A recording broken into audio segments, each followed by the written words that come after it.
আর এখানকার সব থেকে বড় গুন্ডা বদমাস্ত হচ্ছে যার নাম নিচ্ছেন সে, তার বিরুদ্ধে কত এফআইআর আছে তার ঠিক নেই, তো তাকে আগে গ্রেপ্তার করা দরকার। আর কোর্টে আমরা লড়াই করো, সেই লড়াই করবো, রাস্তায় লড়াই করবো, কোর্টেও লড়াই করবো। দম থাকলে আমাদের মন্ত্রীকে গ্রেপ্তার করে দেখা, এই উদয়ন গুহর কত দম আছে। দেখুন আমরা দুইভাবেই লড়াই করবো। আমরা জানি যে নিশীথ প্রামাণিক এই উত্তরবঙ্গের একজন রাজবংশী পরিবারের ছেলে, তাকে একটা কেন্দ্রীয় মন্ত্রী করা হয়েছে। এটা অনেকেরই ভালো লাগে না, চোখে সহ্য করতে পারে না, কিছু করার নেই, তো তাদের পেটে ব্যথা হয়, তো তারা এখন পেটে ব্যথা এরকম অনেক কিছু করে বেড়াবে।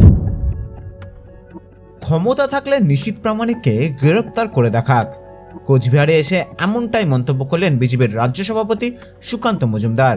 প্রসঙ্গত, ইতিমধ্যেই নিশীথ প্রামাণিককে গ্রেপ্তার করার দাবি তুলেছে তৃণমূল। এরই প্রতিবাদে পাল্টা সরব হয়েছে গেরুয়া শিবির। আজ সকালে কোচবিহার মদন মোহন মন্দিরে পুজো দেন সুকান্ত। তার আগে বিজেপির জেলা কার্যালয়ে সাংবাদিকদের প্রশ্নের উত্তরে তিনি জানান, নিশীথ মন্ত্রী হওয়াতে অনেক অসুবিধা হয়েছে, তাই তারা এ ধরনের দাবি তুলছে। আমরা আইনি পথে বিষয়টি দেখছি। এদিন উত্তর 24 পরগনার সন্দেশখালীতে ইডির উপর হামলা নিয়েও মুখ খোলেন সুকান্ত। তিনি বলেন, এলাকায় রোহিঙ্গিয়া রয়েছে, এই ঘটনা তা আবার প্রমাণ করে দিল। লোকসভা নির্বাচনকে সামনে রেখে এদিন কোচবিহারে এসেছেন বিজেপির রাজ্য সভাপতি সুকান্ত মজুমদার। এদিন দুপুরে জেলা কার্যালয়ে নেতৃত্বকে নিয়ে বৈঠক করেন তিনি। বৈঠকে মূলত লোকসভা নির্বাচনের রণকৌশল ঠিক করতে বিস্তারিত আলোচনা হবে বলেই বিজেপি সূত্রে খবর। এছাড়াও দিনহাটায় আহত বিজেপি কর্মীকে দেখতে যাওয়ার কথা রয়েছে তার। কোন এখানে গ্রামবাসী বা সমর্থক না, এর মধ্যে রোহিঙ্গা আছে, অ্যান্টি ইন্ডিয়া অ্যাক্টিভিটি করে এরকম লোকেরা আছে।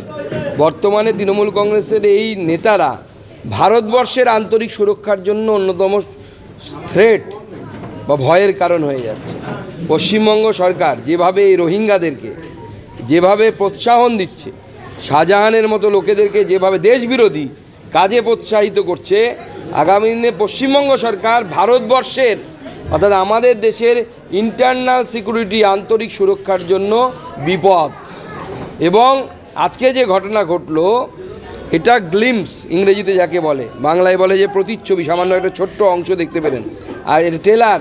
আগামী দিনে বাঙালিদের সাথে এরকম সব জায়গায় হতে পারে, সেই জন্য বাঙালিদের চিন্তা করা উচিত যে তৃণমূল কংগ্রেস নামক হারমাত জেহাদিদের হাতে এই বাংলার দায়িত্ব বাংলার মানুষ ছেড়ে রাখবে, নাকি যে বাঙালির জন্য এই শ্যামাপ্রসাদ মুখার্জি বিজেপির প্রতিষ্ঠাতা পিতৃপুরুষ, যিনি বিজেপি তৈরি করেছিলেন, তার লোকেদের হাতে বাংলাকে দেবেন।